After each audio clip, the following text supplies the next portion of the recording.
এখন আপনারা যা যা শিখেছেন সেটি কাজে প্রয়োগ করার ক্ষেত্রে প্রথম কয়েকটি উপায় হলো প্যারাফ্রেজিং এবং বিষয়বস্তুর পুনরাবৃত্তি।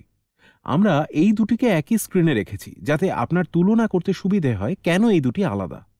এবার যখন প্যারাফ্রেজিং সমস্ত বিবরণের যে সারাংশ তার উপর নজর দেয়, তখন আলোচনা চলাকালীন সবচাইতে গুরুত্বপূর্ণ শব্দগুলির উপর নজর রাখে বিষয়বস্তুর পুনরাবৃত্তি। উদাহরণস্বরূপ, একজন শিক্ষার্থীর সঙ্গে মুখোমুখি আলোচনা করার সময় সেই শিক্ষার্থীর সঙ্গে চলা গোটা কথোপকথনের শেষে সেটির এবং গোটা অনুসন্ধানের সারাংশটি আপনার জন্য খুবই দরকারি। তাহলে আবারও সেই আদিত্যর উদাহরণ দেওয়া যাক, যাকে নিয়ে আমরা বেশ কিছু আগে একটি চ্যাপ্টারে কথা বলেছি। তাহলে ধরা যাক আদিত্য আমাকে ইতিমধ্যেই বলে দিয়েছে ওর প্রিয় বিষয়গুলি কি কি, কোন কোন ক্ষেত্রে ও উৎসাহ পায় এবং ভবিষ্যতে ও ঠিক কি কি করতে চায়। এবার আদিত্য যা বলেছে আমরা সেটির প্যারাফ্রেজ করছি। তাহলে আদিত্য, তুমি আমাকে বলেছ তোমার সবচাইতে প্রিয় বিষয়গুলি হলো অ্যাকাউন্টেন্সি এবং ইকোনমিক্স, এবং তোমার সবচেয়ে অপছন্দের বিষয় হলো বিজনেস স্টাডিজ এবং অঙ্ক।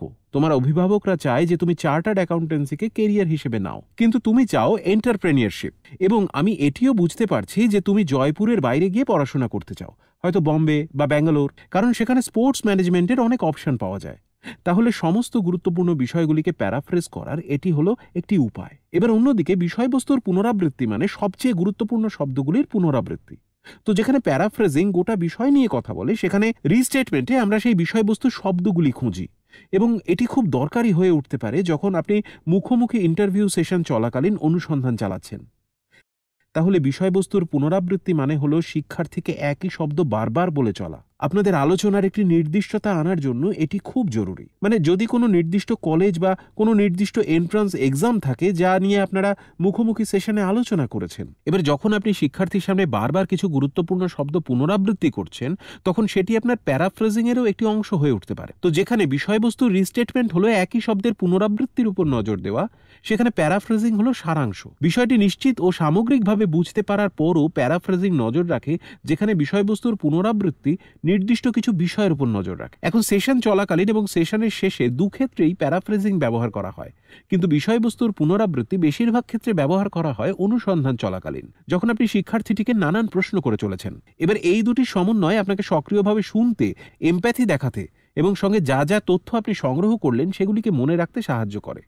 এবারে প্যারাফ্রেজিং এবং বিষয়বস্তুর পুনরাবৃত্তি খুব দরকারি হয়ে ওঠে এটি প্রমাণ করতে যে আপনি শুনেছেন, সহমর্মিতা দেখাচ্ছেন এবং আপনি সেই শিক্ষার্থীর কোনো একটি নির্দিষ্ট কেরিয়ার গাইডেন্স সংক্রান্ত সমস্যার সমাধান করতে কতটা তৎপর হয়ে উঠেছেন। প্যারাফ্রেজিং এবং বিষয়বস্তুর পুনরাবৃত্তি এই দুটি নিশ্চিতভাবে এটি প্রমাণ করতে সাহায্য করে যে আপনি আপনার প্রতিটি শিক্ষার্থীর কথা মন দিয়ে শুনেছিলেন। প্যারাফ্রেজিং এবং বিষয়বস্তুর পুনরাবৃত্তি ব্যাখ্যা করার জন্য আমরা আপনাকে কয়েকটি রোল প্লে দেখাতে যাই। যদিও একজন কেরিয়ার গাইড হিসেবে শিক্ষার্থীদের সঙ্গে চলা যাবতীয় আলোচনা নথিভুক্ত করে রাখা আপনার জন্য খুব গুরুত্বপূর্ণ। যেমন আমরা আগেই বলেছি যে মনে রাখা শুধুমাত্র শিক্ষার্থীদের জন্য না, আমাদের জন্যও একটি চ্যালেঞ্জ। ফলে এই সমস্ত কিছুকে প্রাসঙ্গিকভাবে নথিভুক্ত করে রাখা ভীষণ গুরুত্বপূর্ণ হয়ে ওঠে।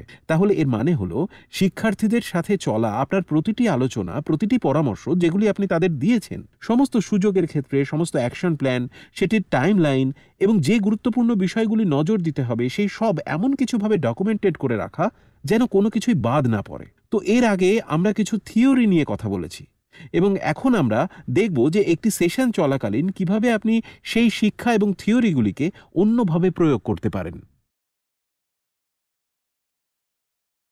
সুপ্রভাত অভিরামী, কেমন আছো তুমি আজকে?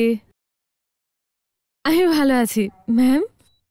তাহলে একটু বলো, তো তুমি আমার কাছে কেন এলে? তোমার জীবনের কোনো সমস্যা নিয়ে কি তুমি খুব বিরক্ত হয়ে আছো? সমস্যা মানে কি বলি, তুমি কেন এলে আজকে? কেরিয়ার কাউন্সেলিং করাতে। কোনো একটি কারণে আমার বাবা মা আমাকে বলেছে কেরিয়ার কাউন্সেলিং করাতে।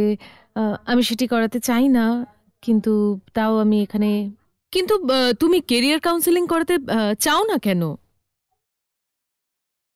কারণ কেউই মনে করে না যে আমার মতামতগুলি জরুরি। যেমন এটি, আমি জানি না কিভাবে বলবো, কিন্তু যদি আমি বলি যে আমি একজন গায়িকা হতে চাই, যেটি আমি পারি, তখন আমার মা বাবা বলবে যে গান করা কখনো কেরিয়ার হতে পারে না। তুমি পরে এটি একটি হবির মতন চালিয়ে যেতে পারো, কিন্তু কেরিয়ার কখনোই নয়। তাহলে কেউ তোমায় সিরিয়াসলি নিচ্ছে না। হ্যাঁ, ঠিক তাই, কেউ নিচ্ছে না। এবং তুমি তাদের থেকে ভ্যালিডেশনও পাচ্ছ না, তোমার কোনো ভ্যালিডেশনও দেওয়া হচ্ছে না। হ্যাঁ, তোমার মতামতেও গুরুত্ব দেওয়া হচ্ছে না। হ্যাঁ, কিন্তু সেটি শুধু আমার কেরিয়ারের ক্ষেত্রে। এছাড়া যদি আমি কিছু চাই সেটি ঠিক আছে, কিন্তু কেরিয়ারের ক্ষেত্রে আমি বুঝতে পারছি তোমার অবস্থাটা। এবং তুমি জানো অভিরামী, তুমি যা বলছো আমি সেটি রিলেটও করতে পারছি। আমি যখন তোমার বয়সী ছিলাম আমিও গায়িকা হতে চাইতাম, এবং আমি একজন ক্লাসিক্যাল সিঙ্গার হতে চেয়েছিলাম, এবং আমি ভাতখণ্ডে থেকে আমার বিশারদ করেছি, এবং তারপরেও আমাকে বলা হয়েছিল যে এটিকে হবি হিসেবে রাখা, কেরিয়ার হিসেবে নয়। আমি তোমার হতাশার কারণটি বুঝতে পারছি। তুমি তুমি তুমি কি বুঝতে পারছো আমি কি বলতে চাইছি? আমি আমি বুঝতে পারছি তুমি কোন অবস্থায় আছো। ঠিক আছে, হ্যাঁ। এবার আমাকে বলো, তুমি প্রতিদিন কত ঘন্টা প্র্যাকটিস করো? আমি ক্লাসে যাই। আমি পাশ্চাত্য এবং কর্ণাটকি দুটোই গাই। কিন্তু আমি কর্ণাটকি ক্লাসে যাই কারণ আমি সেটিতে ভালো নই। ওই ক্লাসগুলি ৮ ঘন্টা করে হয় বা ১.৫ ঘন্টা। পাশ্চাত্য সঙ্গীত আমি বহুদিন ধরেই করছি, তাই ওটার জন্য আর কোনো ক্লাসে যাই না। হ্যাঁ, কিন্তু প্রতিদিন তুমি কত ঘন্টা করে প্র্যাকটিস করো? প্রতিদিন? হ্যাঁ। আম আমি জানি না আসলে।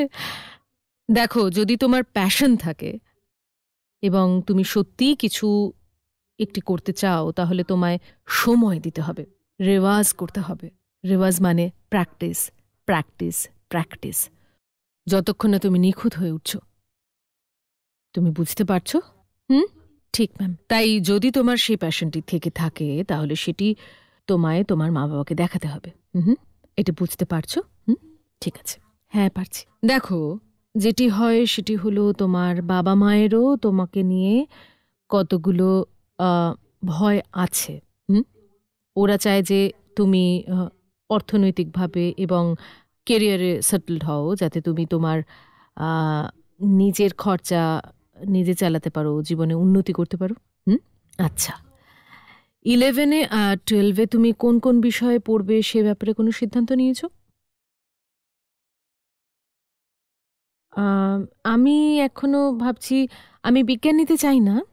হুম, কারণ আমি ফিজিক্সে ফিজিক্সে একেবারে ভালো নই। 9 আর 10-এও সায়েন্স আমার জন্য খুব একটা ভালো বিষয় ছিল না। কিন্তু যখন মাকে আ আ জিজ্ঞেস করলাম, আ মা বলল ফিজিক্স, কেমিস্ট্রি, বায়োলজি, কিন্তু আ সেটি তো সায়েন্সই।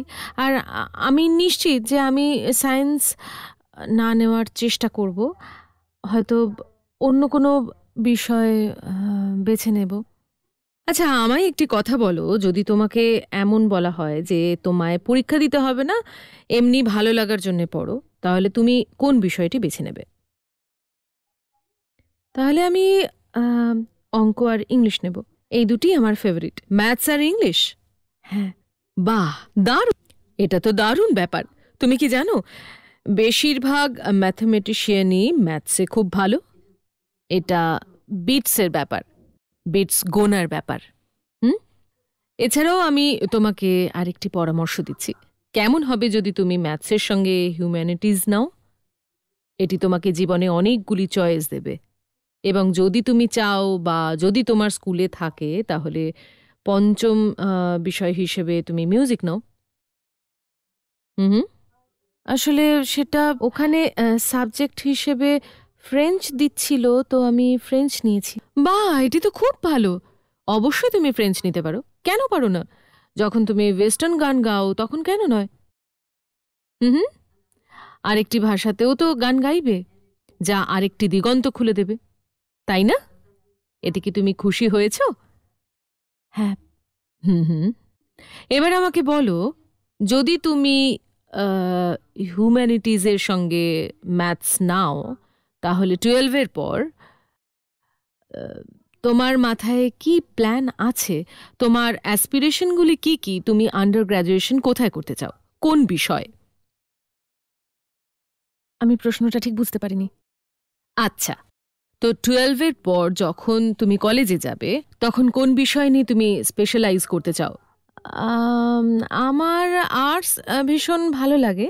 আমার মনে হয় ওটাকে ফাইন আর্টস বলে, বা হয়তো আঁকা এবং। আচ্ছা, তাহলে কি তুমি বিএফএ করতে চাও? আমি মানেটা বুঝতে পারিনি।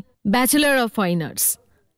আচ্ছা, হ্যাঁ, তুমি সেটি দেখতে পারো, কিন্তু সেটির সঙ্গে সঙ্গে তোমাকে মিউজিক রেওয়াজ করার জন্য প্রচুর সময় দিতে হবে, কারণ সেটিই হলো তোমার প্যাশন। দেখো, বর্তমানে মানুষের কাছে এক গুচ্ছ কেরিয়ার থাকে, তাদের কাছে একটি নয়, 2 বা 3টে কেরিয়ার রয়েছে।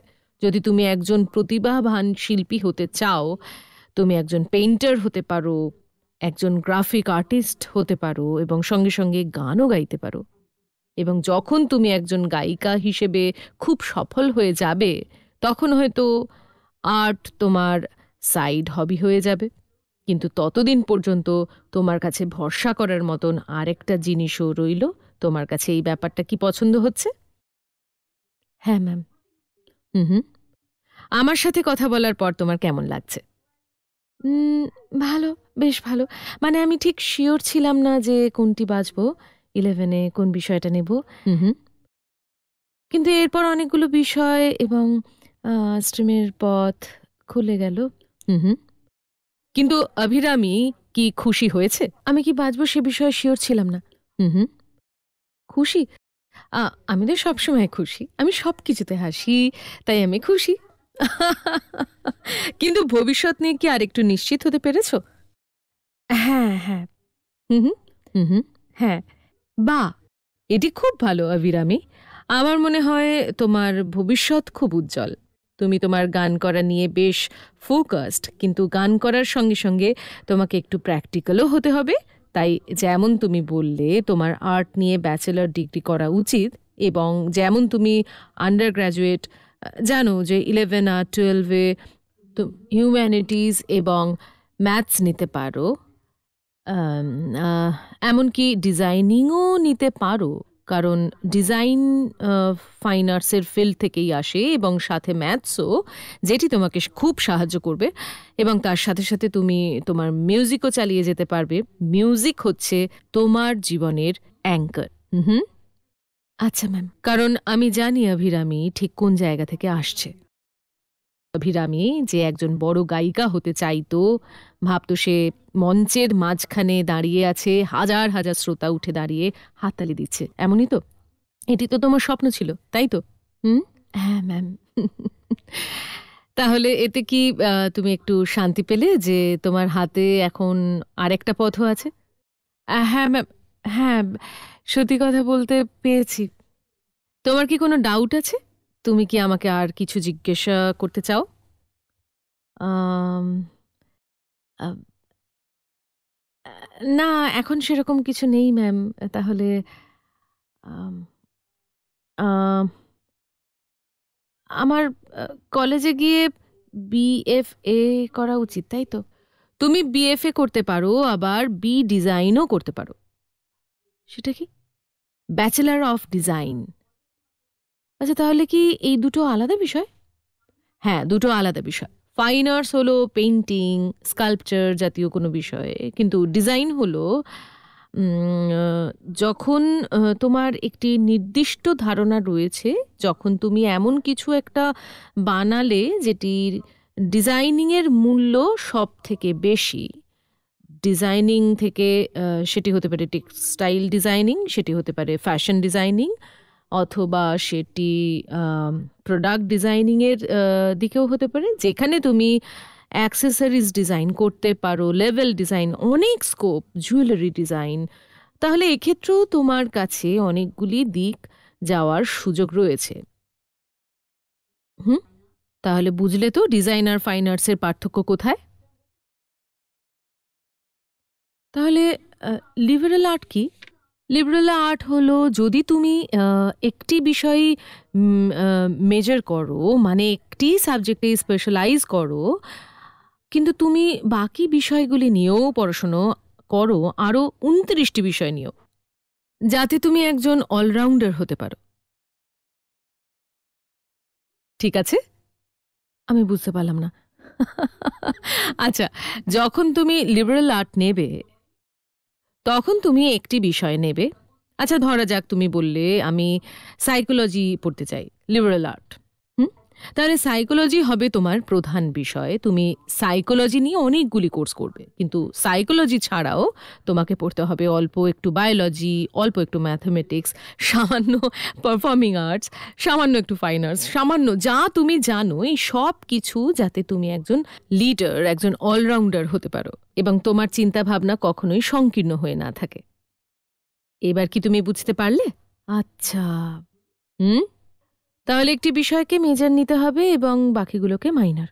হ্যাঁ, আচ্ছা, হুম, হ্যাঁ, বুঝতে পেরেছি, বুঝতে পেরেছি। তাহলে তোমার জন্য এটিও সম্ভব, এটি খুবই আকর্ষক বিষয়। হুম, হ্যাঁ, একদম।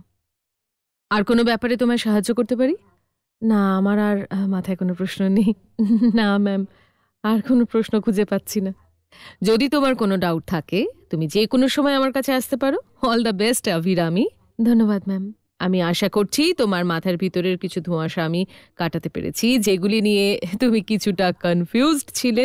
এখন তুমি জানো ঠিক কোন পথে তোমায় যেতে হবে, ঠিক তো? হ্যাঁ ma'am. All the best Abhirami, all the best তোমাকে। Thank you ma'am.